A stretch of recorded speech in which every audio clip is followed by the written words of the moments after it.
Yes, sir. What up, everybody? It's your girl Ray, and today we're going to talk about the Saucony collab with J Tips.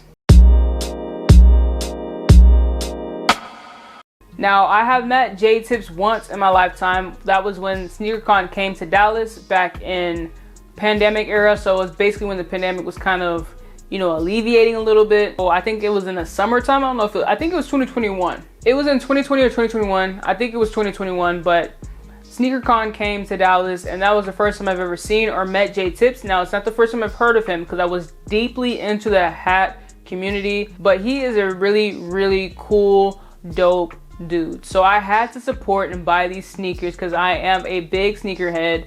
I used to be a hat fanatic, but as you can see, my hair doesn't want a hat on it, obviously. So when I have braids, that's the only time I can wear hats. So I haven't really bought hats recently.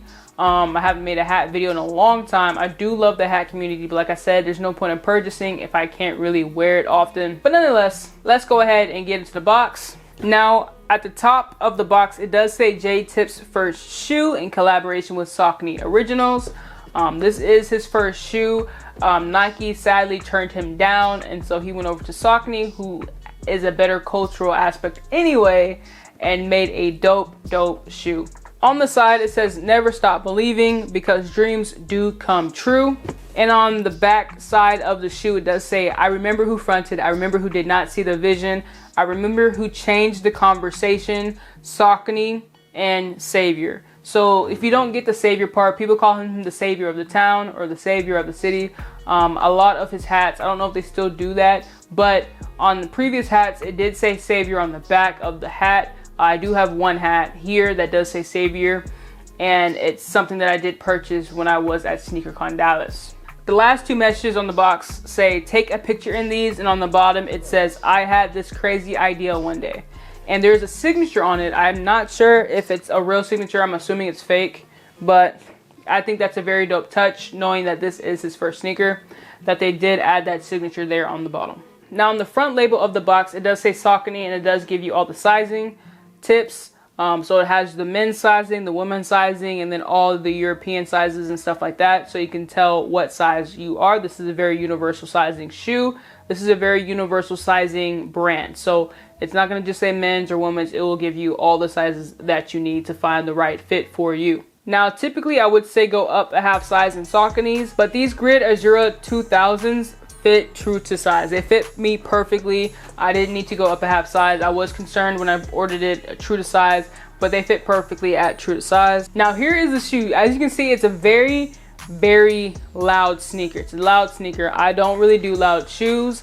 The only other loud shoe that I really have are the Far Outs, and those are my least favorite in my collection. They might hit the chopping block. I'm sorry to say that, but they might. I do not know yet. They are sitting underneath this table in front of me here, and they're there because they're on the fence pair of shoes, so they're either going to hit the chopping block or they'll stay in my collection.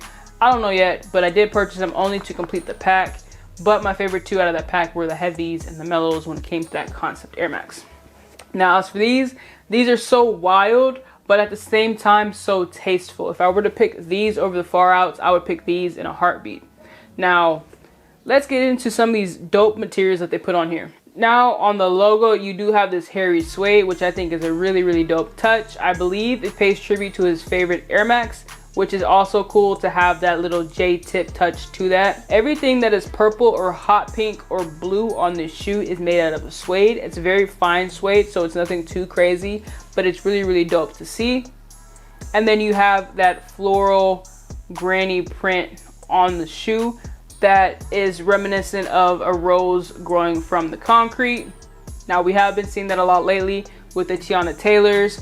Those are also a rose from Harlem, but giving you the sense of, a rose growing from the concrete. I'll try to get this in as best fine detail as possible, but there are some like bedazzle pieces on that floral which give the floral like a little bit of shine to it. Now, within the suede, you do have this mesh like material that is slightly see-through, as well as this waffle cone material here, which is also on the pink on the back heel counter. You do have that Saucony branding at the top, And then this checker print on the back of the shoe, giving you a nod to Nipsey Hussle.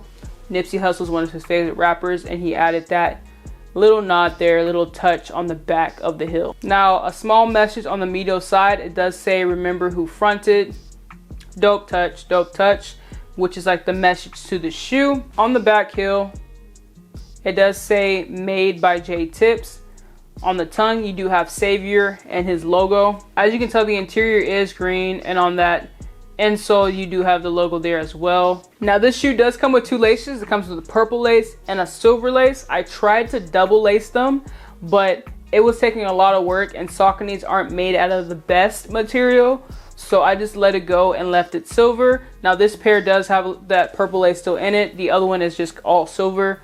I haven't got to this pair yet. Like I said, that double lacing was a little tricky, and I kind of gave up, and I was okay, we're just going to keep it at silver and leave it at that. Now, this shoe is fairly comfortable. I wouldn't say it's the most comfortable sneaker ever, but it definitely is fairly comfortable. Like Saucony over Jordan brand, period. Now, granted, there are some Jordans that are very comfortable. I'm not saying anything past 14, but there are a couple from 1 through 14 that are fairly comfortable, but I still think these are better than those 14 sneakers. At first, I was on the fence about these because I had other shoe pickup ideas that I wanted, but as the release got closer, I started to like, hey, I might need those. They are very polarizing, if you will, but you know, I feel like every sneakerhead should have at least one loud sneaker in their collection. This will be my second, but like I said, I'm debating on kicking out the far outs, so we'll see which one wins the battle. But right now, these are staying in the collection. I think these are nice touch.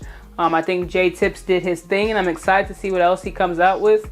I don't know if he's going to stick with Saucony or if he's going to try another brand, but I'm very excited to see what happens next. So let me know how you feel about these shoes. Do you think they're too much? Do you see yourself wearing them? Do you think you only like admiring them from afar on other people's feet? Let me know down below in the comments. I want to know how my audience feels about these very bright pink sneakers with a whole bunch of colors going on. I don't know if y'all are big fans of those types of sneakers or if y'all aren't. But yeah, please like, share, and comment. I appreciate each and every one of you guys so much for watching.